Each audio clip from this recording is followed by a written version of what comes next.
10 మంది ఎమ్మెల్యేల పరిస్థితి ఎట్లుందంటే ముందుకు పోతే నుయ్యి, వెనక్కు పోతే గొయ్యి అన్న చందంగా మారింది. సుప్రీంకోర్టు ఎక్కడ కూడా మామూలుగా విసిపెట్టే ప్రయత్నం అయితే కనబడతలేదు. ఎక్కడికక్కులా బాగా మెడకు ఉచ్చు బిగించింది. ఏముందిలే మస్తు మారుతుంటారు పార్టీలు. ఏమైతది ఏం గాదు. కేసు మన పైన చూద్దాం అర్హత వేటు పడేదెప్పుడో లాస్ట్‌కు 5 ఏళ్ల సంగతి చూద్దాం. శాసనసభ గడువు ముగిసే సమయానికి గదా వీళ్ళేసేది. ఎందుకంటే గతంలో బండ్ల కృష్ణమోహన్ రెడ్డి విషయంలో కూడా ఇదే జరిగిందనుకుంటా. లాస్టు ఇంకొక 20, 30 రోజుల టైం కూడా లేదు. అప్పుడు డీకే అరుణ ఎన్నిక చెల్లింది. ఆయన మీద డిస్‌క్వాలిఫై జరిగింది. సో ఇట్లాంటి నేపథ్యంలో ఇప్పుడు మనతోటి అయ్యేదేముంది, పోయేదేముందిలే, మనం మంచిగా 5 ఏళ్ళు కాలం గడుపుకోవచ్చు అనుకుంటే అబ్బబ్బబ్బా! అంత ఈజీగా వదిలిపెడతదా? న్యాయస్థానం అంత ఈజీగా ఏం వదిలిపెట్టదు కదా. ఇంకోటి కూడా అనుకున్నారు, సుప్రీంకోర్టు ఎంత సీరియస్ అయితే ఏంది, ఫైనల్గా స్పీకర్ చేతిలోనే ఉంటుంది కదా, డెసిషన్ తీసుకోవాల్సిన స్పీకరే కాబట్టి ఆ స్పీకర్ ఎవరు, పార్టీకి సంబంధించిన ఆయనే కాబట్టి ఎందుకు మా పైన చర్య తీసుకుంటాడు, మాకెందుకు నోటీసులు ఇస్తారు అనుకున్నారు. కానీ డామిట్ కథ అడ్డం జరిగింది అంటారు కదా, సేమ్ అట్లనే జరిగింది పరిస్థితి ఇప్పుడు. So BRS working president KTR, పాడి కౌశిక్ రెడ్డి ఏదైతే వీళ్ళపైన పార్టీ మారిన ఫిరాయింపు ఎమ్మెల్యేలపైన అనర్హత వేటు వేయాలని సుప్రీంకోర్టు కోవడం, సుప్రీంకోర్టు ప్రతిసారి వాయిదాకి గట్టిగా చురుకలు పెడుతుంది. మామూలుగా పెడతలేదు, టేక్ ఇట్ ఈజీగా తీసుకోవట్లేదు, ఇదో కామన్ అన్నట్టుగా తీసుకోవట్లేదు. ఖచ్చితంగా దీనిపైన చర్య ఉండాలి అని చెప్పేసి 3 నెలల్లో ఖచ్చితంగా 3 నెలల లోపే డెఫినెట్గా ఏదో ఒక డెసిషన్ తీసుకొని మాకు చెప్పాలనేసి స్పీకర్కి గట్టిగా వార్నింగ్ ఇచ్చింది. స్పీకర్కి ఇస్తారా అని అంటే ఆ విషయం కూడా చెప్పింది. అన్ని అధికారాలు మీకే ఉంటాయనుకోద్దు, మేము కూడా ఒక స్టెప్ ముందుకు వేయాల్సి వస్తుంది అనేసి ఆ విధంగానే మొట్టికాయలు వేసింది సుప్రీంకోర్టు. ఈ నేపథ్యంలో స్పీకర్కి ఇక తప్పలేదు, ఏం చేయాలి ఇప్పుడు? రేపు సుప్రీంకోర్టుకు సమాధానం చెప్పాలి కదా, ఎందుకు నోటీసులు ఎందుకు పంపించలేదు, వివరణ ఎందుకు తీసుకోలేదంటే ఇక్కడ సమాధానం చెప్పడానికి మరి అవకాశం లేకపోతే ఇంకింత మొట్టికాయలు పడతాయి కదా. అప్పుడు ఒకవేళ స్పీకర్ పరిధిని దాటి కూడా నిర్ణయాలు తీసుకునే అవకాశం ఉంటుందనేసి సుప్రీంకోర్టు చాలా ఘాటుగా చెప్పిన నేపథ్యంలో మరి ఆ పరిస్థితి ఒకవేళ తీసుకొస్తే స్పీకర్ పదవికి అగౌరవం వచ్చే అవకాశం ఉంటుంది. కాబట్టి ఆ గౌరవాన్ని ఎందుకు కోల్పోవాలనుకున్నారే మొత్తానికైతే నోటీసులు జారీ చేశారు. 10 మందికి ఎట్లుందంటే పరిస్థితి, అవును గట్టిగా మేము కాంగ్రెస్ పార్టీలో చేరామని చెప్పే వాయిస్ ఒక్కడన్నా వినిపిస్తుందా ఎక్కడన్నా? ఇప్పుడు ఇందులో ఎవరెవరైతే ఇప్పుడు అనర్హత వేటు పడిందో ఆల్మోస్ట్ ఇప్పుడు 10 మంది ఎమ్మెల్యేలల్లా ఇప్పుడు బండ్ల కృష్ణమోహన్ రెడ్డి కావచ్చు, లేకపోతే కడియం శ్రీహరి కావచ్చు, పోచారం శ్రీనివాస్ రెడ్డి కావచ్చు, లేకపోతే గూడెం మహిపాల్ రెడ్డి కావచ్చు, కాళే యాదవ్ కావచ్చు. సో ఇట్లా చెప్పుకుంటే 10 మంది లిస్ట్ ఉంది. ఈ 10 మందిలో అవును మేము బీఆర్ఎస్ నుంచి గెలిచి మేము కాంగ్రెస్ పార్టీలోకి పోయి మేము కండువా కప్పుకున్నామని బాజాప్తా చెప్పే వాళ్ళల్లో ఒక్క ఎమ్మెల్యేనైనా ఉన్నారా? ఏం చెప్తున్నారు ఇప్పుడు? మేము బీఆర్ఎస్లోనే ఉన్నామని చెప్పుకునే దుస్థితికి వచ్చింది పరిస్థితి ఆ ఎమ్మెల్యేలకి. ఏదైతే జస్ట్ మేము నియోజక అభివృద్ధికి కోసం పోయి మేము సీఎంను కలిసినాం తప్ప మేమెక్కడ కాంగ్రెస్ పార్టీలో చేరలేదు అని మాట్లాడుతున్న పరిస్థితి కనిపిస్తుంది కదా. నిజంగా చెప్పాలంటే ఇప్పటికే టోటల్గా సీఎం రేవంత్ రెడ్డి వాల్యూ పడిపోయింది. అసలు ఆ ఎమ్మెల్యేలు మేము అంటే ఒక గేట్ తెరిస్తేనే ఇంతమంది వచ్చారు, 2 గేట్లు తెరిస్తే ఇంకెంతమంది వస్తారు అని చెప్పిన రేవంత్ రెడ్డికి అసలు ముఖం వేడబెట్టుకుంటాడో తెలియదు. ఎందుకంటే ఆ 10 మంది ఎమ్మెల్యేలు ధైర్యం చేసి మేము మా నియోజక అభివృద్ధి కోసం అవును మేము పోయేసి రేవంత్ రెడ్డి ఆధ్వర్యంలో కండువా కప్పుకున్నాం, అది నిజమే, అది గుడి కండువా కాదు అని చెప్పే దమ్ము ధైర్యం ఈరోజు ఏ ఎమ్మెల్యేకు లేని పరిస్థితి ఉంది. అంటే ఇక్కడ రేవంత్ రెడ్డి పరిస్థితి ఏముంది? నేను చాలా తెలివి కల్లోని అపరచాణుక్యుణ్ణి, అసలు నా స్టేచర్కి నా స్థాయికి ఎవరు సరిపోరు అన్నారు కదా. ఆ 10 మంది ఎమ్మెల్యేలతోటి ఎందుకు చెప్పించలేకపోతున్నాడు? మరి అంత భయం ఎందుకు? నిండు అసెంబ్లీలోనే ఎట్లొస్తాయి, అప్పుడు రాని బై ఎలక్షన్స్ ఇప్పుడు ఎందుకు వస్తాయి అనేసి కాకమ్మ కబుర్లు చెప్పిండు కదా. మరి ఇప్పుడు దానికి కట్టుబడి ఉన్నాడా?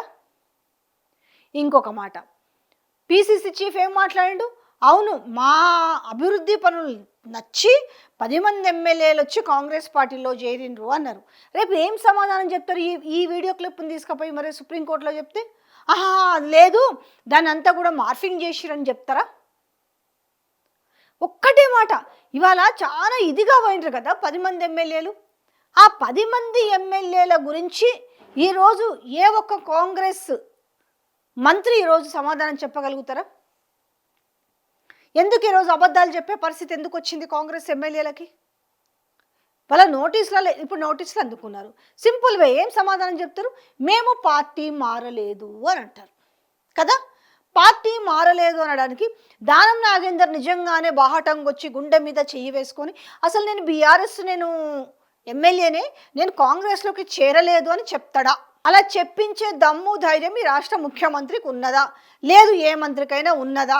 లేకపోతే ఏ ఎంపీకైనా ఉన్నదా? సింపుల్. ఎట్లా చెప్తాడు? బీఆర్ఎస్ పార్టీలో ఎమ్మెల్యేగా గెలిచి కాంగ్రెస్ పార్టీ బీ ఫామ్ మీద ఆయన సికింద్రాబాద్ ఎంపీగా పోటీ చేసిండు కదా. ఇంక ఏమని దాన్ని ఇంక అబద్ధం చెప్పే ప్రయత్నం ఉంది? నేను డెవలప్మెంట్ కోసమే నేను ముఖ్యమంత్రిని గెలిచినాను, అది కండువ కాదు, అది గుడి కండువ అని చెప్పుకుంటాడా? కడియం శ్రీహరి ఆయన తన కూతురికి ఎంపీ టికెట్ కాంగ్రెస్ పార్టీ నుంచి వచ్చిన తర్వాత కాంగ్రెస్ పార్టీకి ఓటు వేయండి, నా కూతుర్ని గెలిపించండి అనేసి ఆయన ప్రచారం చేసిండు కదా. మరి దీన్ని ఎట్లా తప్పించుకుంటాడు? లేదు నేను ఇంకా బీఆర్ఎస్లోనే ఉన్నాను, నేను ఆ రోజు బీఆర్ఎస్ పార్టీకే ఓటేయమనేసి నేను ప్రజలను అడిగాను అనేసి చెప్పగలుగుతాడా? పోచారం శ్రీనివాసరెడ్డి ఒక పోస్ట్ తీసుకున్నాడు కదా. ఇంక ఇట్లా చెప్పుకుంటూ పోతే ఒక్కొక్కటిగా బయటకు వస్తున్న నేపథ్యంలో ఏ రకంగా ఇంకా బింకపు మాటలు మాట్లాడతారు అంటే అర్థమైంది ఏంటంటే ఈ 10 కాన్స్టిట్యున్సీలలో ఉప ఎన్నికలు తప్పవు. ఇంకేమీ చేతకాక ఏమి చేయాలో అర్థం కాక రేవంత్ రెడ్డి పూర్తిగా చేతులు ఎత్తేసిండు. అందుకే మనకెందుకు ఇప్పుడు 65 మంది ఉన్నారు కదా, మనకెందుకు ఈ 10 మంది ఎమ్మెల్యేలు అనే పరిస్థితికి వచ్చిందని అంటే ఆ 10 మంది ఎమ్మెల్యేలను కాపాడుకునే పరిస్థితి కనపడుతుందా ఎక్కడైనా? ఉంటే ఉంటారు, పోతే పోతారు. పాపం ఇప్పుడు బాధ వచ్చింది ఎందుకంటే ఇప్పుడు సింపతి చూపించాలన్నా కొంచెం ఎక్కడన్నా మాట్లాడదాం. 10 మంది ఎమ్మెల్యేల పరిస్థితి ఉంది.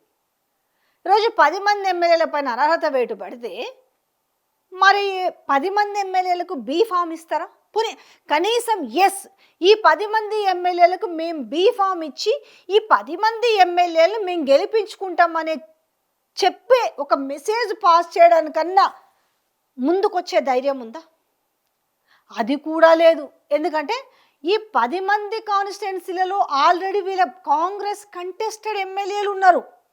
ఇప్పటికే ఈ పార్టీ మారి వచ్చిన ఎమ్మెల్యేలని కనీసం ఆ కాన్స్టిట్యున్సీలకు కూడా రాణిస్తలేరు. ఏది? కాంగ్రెస్ పార్టీ తరపున ఏ కార్యక్రమాలు ఉన్నా కూడా ఒక్క కాంగ్రెస్ పార్టీ కార్యకర్త కూడా ఈ బీఆర్ఎస్ ఎమ్మెల్యేలకు సపోర్ట్ చేస్తలేరు. ఈ నేపథ్యంలో మీరు ఈ 10 మంది ఎమ్మెల్యేలకి బీ ఫామ్ ఇస్తే అక్కడున్న కంటెస్టెడ్ ఎమ్మెల్యే నాకు సీటు ఇవ్వకున్నా పర్లేదు, బీఆర్ఎస్ నుంచి వచ్చిన ఎమ్మెల్యేలకు బీ ఫామ్లు ఇచ్చిరు అర్హత వేటేస్తే ఇప్పుడు మిమ్మల్ని గెలిపించాలా అని చెప్పి గెలిపిస్తారా? లేదు. ఇప్పుడు సపోజ్ పటాన్ చెరువు ఉంది, ఇప్పుడు కాటా శ్రీనివాస్ గౌడ్ కాదనేసి మైపాలరెడ్డికి సీట్ ఇస్తారా? ఒకవేళ ఇచ్చిండ్రే అనుకుందాం. మరి కాటా శ్రీనివాస్ గౌడు ఇప్పుడు ఆయన చేతిలోనే కదా, మొత్తం ముందు ఆయన వెనుకనే కదా కార్యకర్తలను కాపాడుకుంటుంది కావచ్చు, ఆ కాన్స్టిట్యున్సీని కాపాడుకుంటుంది కావచ్చు, ఆయనే కదా కాంగ్రెస్ పార్టీ తరఫున. మరి కాటా శ్రీనివాస్ గౌడ్ సపోర్ట్ చేస్తారా? జగిత్యాల్లో చూద్దాం. ఇప్పుడు డాక్టర్ సంజయ్కి ఒకవేళ మీరు మళ్ళీ ఇప్పుడు ఉప ఎన్నికల్లో బీ ఫామ్ ఇస్తే అక్కడ జీవన్ రెడ్డి సపోర్ట్ చేస్తాడా? ఆల్రెడీ జీవన్ రెడ్డి తెరపైకి వచ్చేసి కాంగ్రెస్ పార్టీలో జరుగుతున్న లుకలుకల గురించి అంతా బయట పెట్టిన వైనం కనపడుస్తుంది. ఈ నేపథ్యంలో మీరు జీవన్ రెడ్డిని కాదని డాక్టర్ సంజయ్కి సీట్ ఇస్తే ఆయన సపోర్ట్ చేస్తాడా? ఆయన వెనకాల ఉన్న కార్యకర్తలు సపోర్ట్ చేస్తారా? సో ఇట్లా కనపడుతున్న నేపథ్యంలో పరిస్థితుల్లో అన్ని కాన్స్టిట్యున్సీలో నేను ఏదో ఒకటో రెండో ఎగ్జాంపుల్ చెప్పిన. ఇప్పుడు ముఖ్యమంత్రికి ఇది ఒక రెఫరెండం అని చెప్పాలి. రేపు మీకు లోకల్ బాడీ ఎలక్షన్స్ పెట్టడానికే ఇప్పుడు ధైర్యం లేని పరిస్థితి. ఆల్రెడీ ఇప్పుడు లోకల్ బాడీ ఎలక్షన్ వస్తే పరిస్థితి ఏంది? ఇప్పటికే అసలు రేవంత్ రెడ్డిని ఉంచాలనా పీకాలనా అనేసి ఇక్కడ ఏఐసిసి ఇన్ఛార్జ్ ఆమంతలో ఆమె గోప్యంగా సీక్రెట్ సర్వేలు చేస్తుంది. అసలు ప్రజలు ఏమనుకుంటున్నారు, 6 గ్యారెంటీలు ఏంటి పరిస్థితి అనేది ఉంది. ఇక ఈ నేపథ్యంలో 10 నియోజకవర్గాల్లో బై ఎలక్షన్స్ వస్తే అసలు కాంగ్రెస్ పార్టీ భవిష్యత్తు ఏందో కూడా అర్థం కాని పరిస్థితి. రాహుల్ గాంధీ ఇంటర్నల్గా సర్వే చేయించుకుంటేనే అది ఇప్పుడు 2 నెలలైంది సర్వే చేయించి. ఆ 2 నెలల సర్వేలోనే ఇప్పటికిప్పుడు ఎలక్షన్లు జరిగితే 25 సీట్లు వచ్చుడే చాలా కష్టం అని చెప్పిన నేపథ్యంలో ఇప్పుడు 10 మంది ఎమ్మెల్యేలు పడితే ఆ పర్సంటేజ్ ప్రకారం ఎంతమంది గెలవాలి? 119 సీట్లలో 25 సీట్లు వస్తాయన్నారు ఇప్పటికిప్పుడే. మరి 10 మందిలో ఎంతమంది గెలుస్తారు? సో ఇప్పుడు ఒక్కసారిగా అందరికి ఏమైందంటే ఒక మూలిగే నక్క పైన తాటి పండు పట్టేట్టు అయింది ఇప్పుడు పరిస్థితి ఎమ్మెల్యేలకైతే. ఏంద్రా భగవంతుడా మాకు ఈ గోస, అటు ఎనికి పోలేకపోతున్నాం, ఏదో బయటికి మనసు చంపుకోనో ఎట్లనో ఒకట్లా మేము బీఆర్ఎస్లోనే ఉన్నామని చెప్తున్నాం కానీ వాళ్ళకి నిద్ర పడతలేదు. వాళ్ళకంటూ కూడా ఒక ఇన్నర్లో ఒక ఆత్మసాక్షి ఉంటుంది కదా, వాళ్ళు బీఆర్ఎస్లో ఉన్నారో లేకపోతే కాంగ్రెస్లో ఉన్నారో వాళ్ళకి తెలియని ముచ్చట కాదు కదా. అడక్కుని ఎవరైనా ఉండి సవాల్ చేస్తున్నాం రా, మీ ఇంట్లోల మీద ప్రమాణం చేసి చెప్పురంటే ఒక్కరైనా బయటకు వచ్చి ప్రమాణం చేయగలుగుతారా? ఎస్ మేము బీఆర్ఎస్లోనే ఉన్నామని చెప్పగలుగుతారా? ఇట్లుంది ఇప్పుడు 10 మంది ఎమ్మెల్యేల పరిస్థితి.